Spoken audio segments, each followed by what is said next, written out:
Public को झूठ बोलते हैं उनको उनका पोल खोलना मेरा कर्तव्य है। उसने कहा कि मेरा नाम सोनिया गांधी है, वास्तव में उसका नाम है एंटोनिया।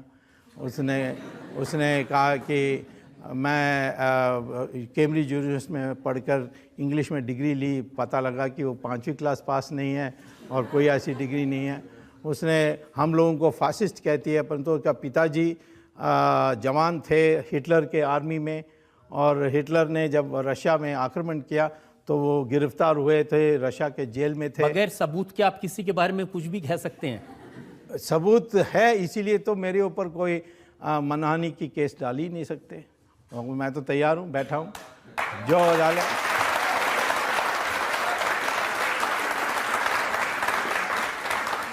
आपने तो एक जगह ये भी कहा कि राहुल गांधी भारत के नागरिक नहीं है, इंडियन सिटीजन नहीं है। हाँ, नहीं, इंडियन सिटीजन हो नहीं सकते क्योंकि इनके पास अभी भी इटालियन सिटीजनशिप है। सोनिया के पास भी है, प्रियंका के पास भी है। आर्टिकल 18 हमारे कॉन्स्टिट्यूशन के अनुसार आप सिर्फ इंडिया के सिटीजन हो सकते हैं। कोई सबूत है इसका? आप कह रहे हैं कि वो इटालियन सिटीजन है। मैं सबूत ढूंढ रहा हूँ परंतु जानकारी है मेरे पास। मुझे जो विश्वसनीय व्यक्ति हैं उन्होंने सिर्फ जानकारी के आधार पर आपने इतनी बड़ी बात क्या दी? हाँ, क्योंकि मेरे पास सबूत होता तो मैं केस डाल देता उनके ऊपर। हमने आज मुकदमा चलाया डॉक्टर सुब्रमण्यम स्वामी पर।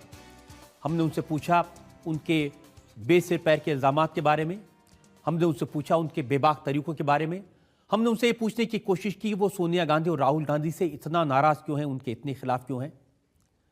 अब वक्त है आपकी अदालत में आज के जज सुधीर तैलंग के फैसले का।